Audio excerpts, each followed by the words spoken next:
सभी हमारे प्यारे व्यूवर्स का स्वागत है इस कंटेंट में। तो कल जो हमने बुक रिलेटेड जो देखा था वो दो बुक आपने देख लिए और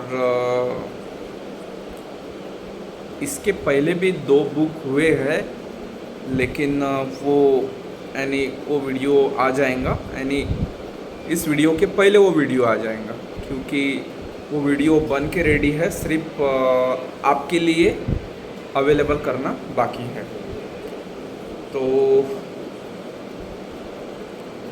मेरे प्यारे व्यूवर्स, मैं आपको बता दूं कि ये जो आपका दोस्त है ये आपके लिए इलेक्ट्रिकल इंजीनियरिंग स्ट्रीम हो गई या फिर electronics and communication engineering stream हो गई या फिर इंस्ट्रूमेंटेशन स्ट्रीम हो गई। ये तीन स्ट्रीम के लिए मैं आपके लिए सब्जेक्ट की हेल्प बोलिए या फिर हम बोल सकते हैं इनडायरेक्टली हेल्प बोलिए।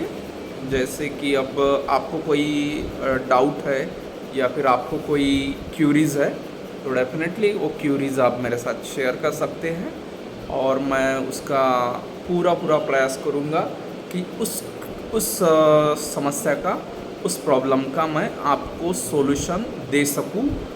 और साथ ही साथ जो मेरा बैकग्राउंड है, इलेक्ट्रॉनिक्स बोलिए अभी या फिर इलेक्ट्रिकल बोलिए, दोनों भी एक ही बात है। बिकॉज़ अभी मेरा डिग्री इलेक्ट्रिकल इंजीनियरिंग में हुआ है और मैं अभी जो एमटेक करने वाला हूँ वो इलेक्ट्रॉनिक्स इंजीनियरिंग में करने वाला हूँ।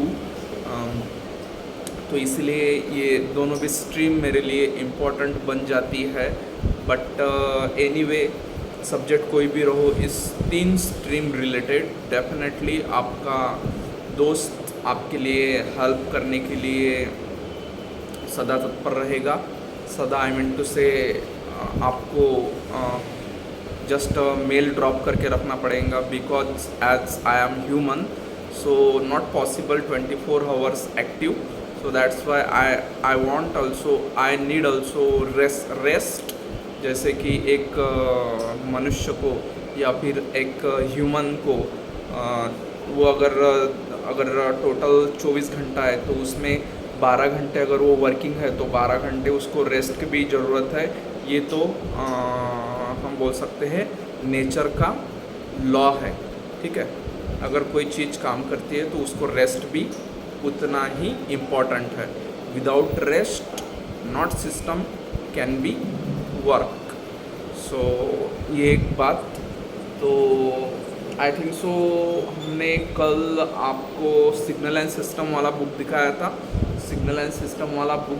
था और साथ ही साथ हमने आपको पावर इलेक्ट्रॉनिक्स दिखा दिया। उसके बाद में इलेक्ट्रिकल मशीन ये दिखा दिया।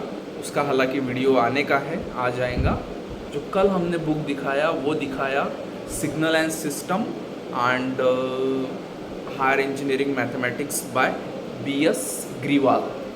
तो BS ग्रीवाल एक काफ़ी जाने मानी ऑथर है in case of engineering mathematics, तो डेफिनेटली आप उनको रेफ़र कर सकते हैं। और बाय द वे मैं बता दूँ 1965 में फर्स्ट एडिशन उनका लॉन्च हुआ था और अभी जो ये एडिशन चल रहा है 44th एडिशन ये चल रहा है। ये हमारे लिए काफ़ी ज़्यादा गर्व की बात है, काफ़ी ज़्यादा हमें इसके ऊपर प्राउड फील होता है। सो आज हम दो अनदर बुक देखते हैं और मैं थोड़ा बहुत उसका इंफॉर्मेशन आपके साथ शेयर कर देता हूँ। तो मैं आपको सबसे पहले अभी जो बुक दिखाने वाला हूँ कंट्रोल सिस्टम, ठीक है। कंट्रोल सिस्टम का मैं आपको बुक दिखाने वाला हूँ और ये जो बुक है ये सभी book as a standard book के तौर पर आप उसको इस्तेमाल कर सकते हैं। और एक इम्पॉर्टेंट बात, देखिए, ये कहाँ पे सिद्ध नहीं हुआ है कि अगर आप इस स्टैंडर्ड बुक से अगर पढ़ाई करते हैं तो आप महान बन गए या फिर आप बहुत कुछ आपने अचीव कर लिया उस सब्जेक्ट के अंदर। ये बिल्कुल प्रूफ नहीं होगा, बिकॉज सब्जेक्ट का मैटर ये है कि आप अगर आपके प्रोफेसर, अगर आपके टीचर आपको उस सब्जेक्ट का प्रॉपर नॉलेज दे रहे हैं और वो प्रॉपर नॉलेज आप घर पे उसका रिवीजन कर रहे हैं, रिप्रैक्टिस कर रहे हैं, तो उस कंडीशन में आपको बुक देखने की भी ज़रूरत नहीं है। बट कोई स्टूडेंट ऐसा है कि जो कॉलेज इरेगुलर करता हो किसी चीज़ के वजह से, और हो सकता है उसको एक स्टैंडर्ड रीडिंग मटेरियल की रिक्वायरमेंट है, तो उस कंडीशन में आप इस बुक के साथ डेफिनेटली जा सकते हैं। और ये बुक एक हम बोल सकते हैं हमारे मार्केट के अंदर as a standard reading material के तौर पर हम इसको देख सकते हैं। बट नो एनी श्योरिटी कि आप ये पढ़ लो और आप महान बन गए या फिर आपने टॉप कर लिया, ये बिल्कुल नहीं है और इसका मैं कभी सपोर्ट नहीं करूँगा। इट्स डिपेंड ऑन अस कि हम किस प्रकार हमारे सब्जेक्ट को डील करते हैं, हम कितना ज़्यादा उसको टाइम देते हैं, कितना ज़्यादा प्रैक्टिस करते हैं और किस वे से करते हैं। ठीक है, अगर हम जिस अप्रोच के साथ जिस हमारे फॉर एग्ज़ाम्पल अगर मुझे मेरा न्यूमेरिकल सॉल्व करना है पावर सिस्टम का, और मुझे जो बेसिक हमारा इम्पीडेंस सिस्टम हो गया या फिर कैपेसिटेंस हो गया, इसके जो बेसिक फार्मूले वही मुझे पता नहीं है, तो तब तक के तो मैं मेरा जो न्यूमेरिकल है पावर सिस्टम का वो सॉल्व कर ही नहीं पाऊँगा। तो ये तो काफ़ी सिंपल सा ये लॉजिक है। तो जब तक के आपको आपका अगर न्यूमेरिकल स्ट्रॉन्ग बनाना है तो उस कंडीशन में आपको आपकी फार्मूला की बुक बनानी पड़ेंगी, और उसके बाद में हर एक सब्जेक्ट की एक रफ प्रैक्टिस बुक बनानी पड़ेंगी। यानी अगर एक सब्जेक्ट एक फार्मूला बुक है तो उसके साथ एक सब्जेक्ट की रफ प्रैक्टिस बुक भी रखनी पड़ेंगी। और वो बात अलग है कि अगर फॉर एग्ज़ाम्पल अगर एक सेमेस्टर में 5 सब्जेक्ट है तो उस कंडीशन में आप दो ग्रुप बना लीजिए, 3 सब्जेक्ट के लिए एक फार्मूला बुक और 2 सब्जेक्ट के लिए एक फार्मूला बुक। ठीक है, तो ये आप कर सकते हैं। और अगर सब्जेक्ट 6 रहे तो कोई प्रॉब्लम नहीं है, 3 का डिवाइडेशन कर लीजिए। और जो एंड सेमेस्टर रहता है, एंड सेमेस्टर में 4 ही सब्जेक्ट रहते हैं, तो उसमें तो कोई प्रॉब्लम वाली बात नहीं है। 2 सब्जेक्ट के लिए एक बुक, 2 सब्जेक्ट के लिए एक बुक, और वो भी ज़्यादा बड़ी बनाने की ज़रूरत नहीं है। जो छोटी सी जो कम पेजेस वाली और कम कॉस्ट वाली जो बुक है वो आप एज अ फार्मूला बुक करके आप अपने साथ कैरी करें, अपने डेस्क पर रखिए, सो दैट कि जब भी कोई न्यूमेरिकल सॉल्व करते समय आपको किसी फार्मूला का कोई प्रॉब्लम फेस कर रहे हैं, यानी अगर किसी प्रॉब्लम में फार्मूला की दिक्कत गई तो डेफिनेटली आप आपके फार्मूले बुक की हेल्प ले सकते हैं। तो अभी हम देखेंगे हमारा कंट्रोल सिस्टम का बुक और जानेंगे उनके ऑथर के बारे में, और साथ ही साथ उनके इंडेक्स के बारे में जानेंगे कि कौन सा कंटेंट पावर कंट्रोल सिस्टम के अंदर दिया गया है।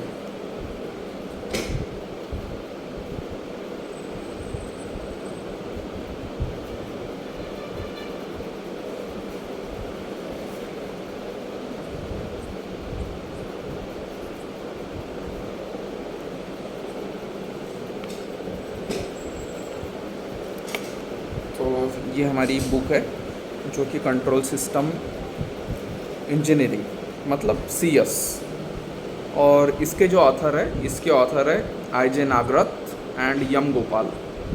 और इसका जो पब्लिकेशन है वो है न्यू एज इंटरनेशनल पब्लिशर, ठीक है, यानी ये न्यू एज की बुक है।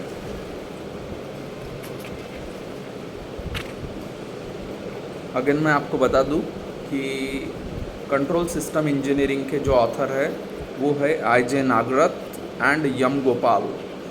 सो ये हमारे गेट एस्पिरेंट के लिए 7 नंबर का सब्जेक्ट है, 7 section 7 as per our syllabus GATE. तो इसके अंदर मैं आपको बता दूं कंटेंट्स में जो आएगा वो आएगा टोटल 6, 7, 8, 13, 17।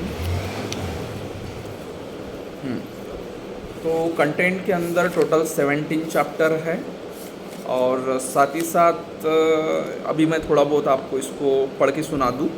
इंट्रोडक्शन के अंदर the control system, any particular what is control system. उसके बाद में servo mechanism, history and development of automatic control, digital computer control. उसके बाद में application of control theory in non engineering field. साथ ही साथ 6 नंबर का पॉइंट है द कंट्रोल प्रॉब्लम। और सेकंड नंबर में आता है mathematical models of physical system. और इसमें जो आएगा, इसमें टोटल कुल मिला के 7 सब कंटेंट है जो कि मैं आपको पढ़ के सुना दूँ। जो सेकंड नंबर का जो हमारा यूनिट है वो है mathematical models of physical system. First number पे आएगा इंट्रोडक्शन, उसके बाद में differential equation of physical system, dynamics of robotic mechanism, transfer function, block diagram algebra, single flow graphs, illustrative example. Okay, example है वो। उसके बाद में 3 नंबर का यूनिट है जो कि है feedback characteristics of control system, feedback and non feedback system, reduction of parameter variation by use of feedback, control over a system dynamics by use of feedback.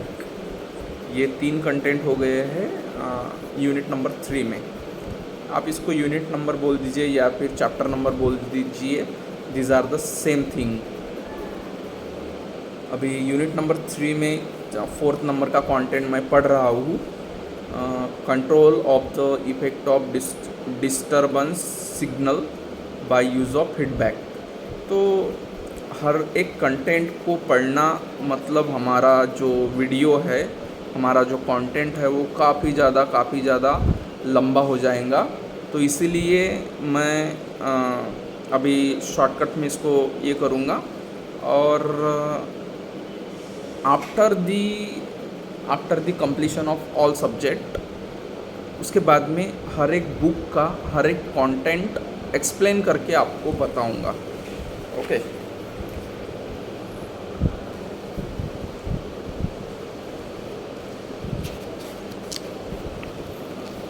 तो देखिए अभी हम सीधा यूनिट नंबर 4 की ओर बढ़ते हैं और उसमें कितना सब यूनिट दिया है, सब कंटेंट दिया है वो मैं आपको बता दूँ। तो यूनिट नंबर 4 के अंदर 1, 2, 3, 4, 5, 6 नंबर ऑफ सब कंटेंट दिया गया है। उसके बाद में unit number 5 time response analysis, design specification and performance indices. और इसके अंदर जो टोटल सब टॉपिक दिए गए हैं 1, 2, 3, 4, 5, 6, 7, 8, 9, 10, 11, 12, 13 कुल मिला के 13 सब टॉपिक दिए गए हैं। उसके बाद में यूनिट नंबर 6 के अंदर टोटल सब टॉपिक जो दिए गए हैं वो है टोटल 7 नंबर ऑफ 7। उसके बाद में यूनिट नंबर 7 के अंदर जो सब टॉपिक दिए गए हैं, और यूनिट नंबर 7 का जो नाम है वो है द रूट लोकस टेक्निक। और इसके अंदर टोटल 7 कंटेंट दिया गया है। उसके बाद में ये unit number 8 frequency response analysis FRA, और इसके अंदर जो सब टॉपिक दिए गए हैं वो टोटल नंबर ऑफ 8 है, ठीक है। Number of 8 is the sub topic. उसके बाद में 9 नंबर का unit stability in frequency domain, और इसके अंदर टोटल नंबर ऑफ 6 सब टॉपिक दिए गए हैं। उसके बाद में यूनिट नंबर 10 जो कि इंट्रोडक्शन टू डिज़ाइन, मीन्स अगर हमको कंट्रोल सिस्टम डिज़ाइन करना है तो उसका इंट्रोडक्शन इसके अंदर दिया गया है, जिसके अंदर अगेन सब टॉपिक जो आते हैं वो कुल मिला के number of sub topic is total are 8, okay. Digital control system, and again this is unit number 11। Digital control system में जो टॉपिक है, जो सब टॉपिक है वो है 1 2 3 4 and total is 11 topic, okay. So ये 11 टॉपिक है। उसके बाद में unit number 12 state variable analysis and design, इसके अंदर टोटल 9 नंबर ऑफ चैप्टर्स हैं। उसके बाद में यूनिट नंबर 13 लिया यूएन स्टेबिलिटी एनालिसिस, ठीक है। ये स्टेबिलिटी एनालिसिस का यूनिट है जो कि यूनिट नंबर 13 है, और इसके अंदर कुल मिला के ओनली 4 सब टॉपिक दिए गए हैं। उसके बाद में unit number 14 optimal control system, उसके बाद में नॉन लीनियर सिस्टम, उसके बाद में एडवांसेस इन कंट्रोल सिस्टम जो कि 16 नंबर का है। सबसे पहले मैं आपको 14 नंबर का बता दूं। 14 नंबर के अंदर टोटल कुल मिला के जो सब टॉपिक बनते हैं वो टोटल 1 से लेके 8, मतलब total there are 8 sub topic. Then after unit number 15 के अंदर total 10 sub topic. Then after unit number 16 के अंदर टोटल 4 चैप्टर, नंबर ऑफ 4 सब टॉपिक। उसके बाद में यूनिट नंबर 17 के अंदर जो है वो है टोटल कुल मिला के 11 सब टॉपिक। उसके बाद में हमारा कंटेंट वाला पार्ट ख़त्म हो जाता है, और बाद में फिर अपेंडिक्स आता है जो कि कुल मिला के 8। तो अभी मैं आपको बुक का थोड़ा बहुत इंटरफेस दिखा देता हूँ। ये हमारा बुक है जो कि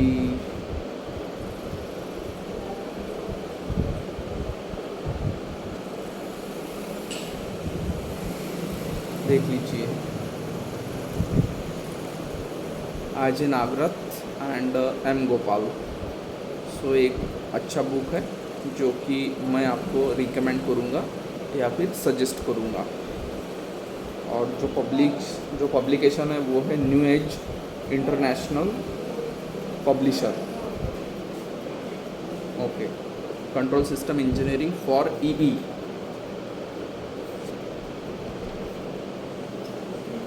पर्टिकुलर मैं ईई इसलिए बोलूँगा क्योंकि अभी क्या इलेक्ट्रॉनिक्स के अंदर पर्टिकुलर क्या सिलेबस है तो इसका मुझे आइडिया नहीं है, तो इसीलिए मैं आपको ये ईई के लिए ही रिकमेंड करूँगा। But the condition is that कि कंट्रोल सिस्टम इंस्ट्रूमेंटेशन के लिए भी अप्लीकेबल है, इलेक्ट्रॉनिक्स एंड कम्युनिकेशन इंजीनियरिंग के लिए भी अप्लीकेबल है, और साथ ही साथ इलेक्ट्रिकल इंजीनियरिंग का तो कोई सवाल ही नहीं उठता, क्योंकि गेट 2025 के अंदर कंट्रोल सिस्टम एक सब्जेक्ट है जिसका ऑलरेडी मैंने आपको सिलेबस वगैरह दिखा दिया है, और वो सिलेबस आप नेट पे से कभी भी डाउनलोड कर सकते हैं।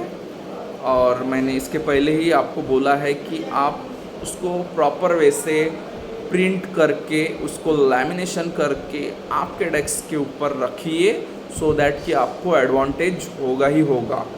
और दोस्तों देखिए, हम लोग कुछ बातें लाइट ले लेते हैं, लेकिन कुछ छोटी छोटी जो बातें रहती है वो हमारे परफॉर्मेंस के ऊपर काफ़ी ज़्यादा बड़ा इम्पैक्ट छोड़ जाते हैं, ठीक है। अब देखिए सिंपल वाली बात बता देता हूँ आपको। तो ये जो छोटी छोटी बातें हैं,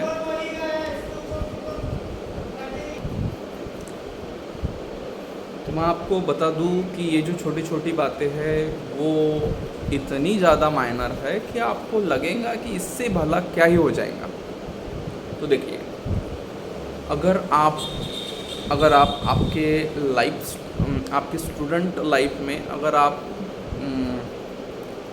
वॉल वॉल वॉल पे स्टिकी नोट्स बनाना नहीं जानते, तो हो सकता है आपको हो सकता है, मतलब हर एक स्टूडेंट के मामले में वो बात सूट या फिर प्रूफ नहीं होंगी, but majority of the student कि आपको स्टिकी नोट्स जिसको हम वॉल पेस्टिंग बोलते हैं, तो वॉल पेस्टिंग का एक एडवांटेज ये है कि आप ज़्यादा टाइम उसके कांटेक्ट में आते हैं, ज़्यादा टाइम उसको देखते हैं, तो उस कंडीशन में उसका जो रिमेंबरिंग जो रेट है वो काफ़ी ज़्यादा बढ़ जाता है। तो इसीलिए जो स्टिकी नोट्स है, और ख़ास करके जो हमारा टाइम टेबल है या फिर हमारा सिलेबस है या फिर हमारा इम्पोर्टेंट फार्मूलाज है, ये तीनों चीज़ का स्टिकी नोट्स बनाना काफ़ी ज़्यादा इम्पोर्टेंट हो जाता है। और इससे आपको 101% एडवांटेज होगा, ये मैं काफ़ी कॉन्फिडेंस के साथ में बोल सकता हूँ, because already I experience this technique, और इसका मुझे ये मिला है, फ़ायदा मिला है। और मैं आशा करूँगा कि जितने हमारे प्यारे व्यूवर्स हैं उन सबको भी इसका फ़ायदा ज़रूर ही मिलेगा। ये मेरा ये रहेगा, ये मेरा आपको एक गुड सजेशन रहेगा कि आपको इसका फ़ायदा मिलना ही मिलना है, just you need to do it. So ये हमारा हो गया control system engineering by IJ Nagrath and M Gopal. तो मुझे नहीं लगता कि मैं इस कंटेंट में और एक बुक दिखा पाऊँ, क्योंकि अगर मैं ये और एक बुक दिखा दिया आपको, तो उस कंडीशन में हमारा जो वीडियो लेंथ है वो काफ़ी ज़्यादा बड़ा हो जाएगा, और मैं नहीं चाहता हूँ कि हमारा जो वीडियो है वो काफ़ी ज़्यादा बड़ा हो, क्योंकि मुझे प्रॉब्लम होता है जब हमें हमारा वीडियो इस YouTube प्लेटफॉर्म पे अपलोड करना होता है, तो उस कंडीशन में मुझे थोड़ा बहुत दिक्कत जाता है। इसीलिए हम इसको जो है थोड़ा शॉर्ट ही रखेंगे, सो दैट कि आप यानी मुझे पता है कि आप तो देखेंगे ही देखेंगे, बट ये मेरा प्रॉब्लम है, अपलोडिंग प्रॉब्लम, इसीलिए इसको हम बड़ा नहीं होना देना चाहते। सो ये था हमारा एक बुक, और इसको रख देता हूँ। चलो कोई बात नहीं, नहीं रखा तो भी चलेगा, या फिर रख देता हूँ।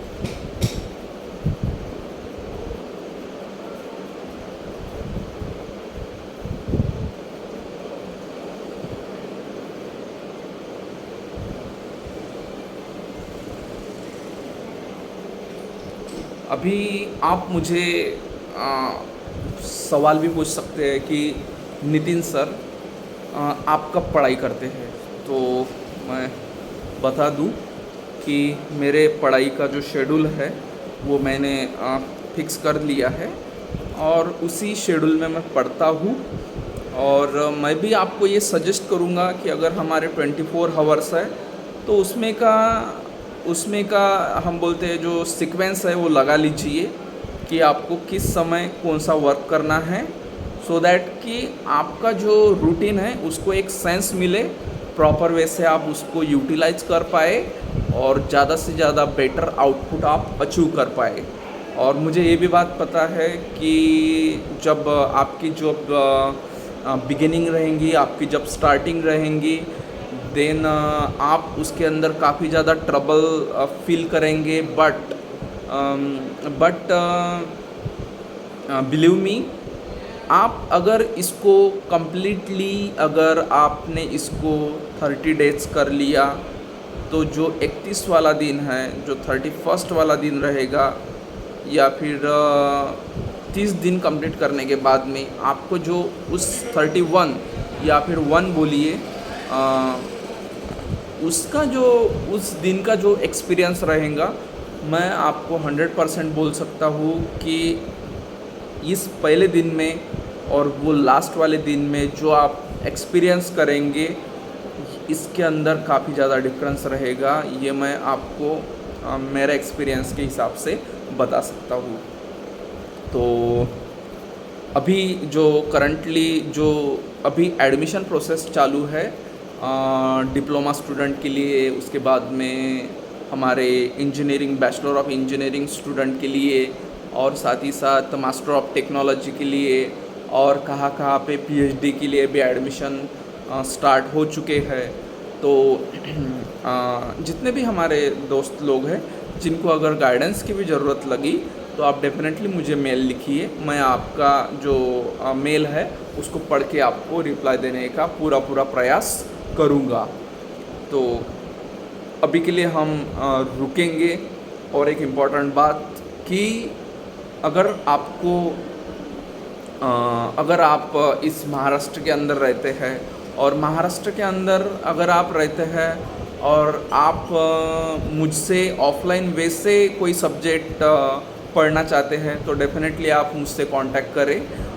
Currently I am stay in Amravati city, Maharashtra, Amravati city near to Nagpur. And मुझे पता नहीं कि मैं अभी कहाँ पे जाने वाला हूँ, मीन्स 2024-25 और 25-26। हो सकता है मैं मुंबई रहूँ, या हो सकता है मैं पूना रहूँ, या हो सकता है इंडिया से बाहर भी रहूँ। सो ये 2 केसेस है जो कि मैं मोस्ट प्रोबेबिलिटी ये है कि मैं इंडिया रह सकता हूँ, बट नॉट श्योर, बिकॉज मेरा चल रहा है MTech MS program in abroad. But देखते हैं मुझे कहाँ पे चांस मिलता है फॉर माई MS और MTech degree in same stream, means it may be electrical engineering और it may be electronics and communication engineering, that is called EC। और इंस्ट्रूमेंटेशन के तो हमारे प्यारे दोस्त है ही, जिनको मैं मेरा यानी इलेक्ट्रिकल इंजीनियरिंग का ही एक पार्ट मानता हूँ। इसीलिए ये 3 स्ट्रीम के लोग मेरे लिए इक्वल है और मैं इनको इक्वल इम्पोर्टेंस देता हूँ। All right, we are going to stop here और हम मिलेंगे हमारे नए किताब के साथ और नए वीडियो के साथ। धन्यवाद।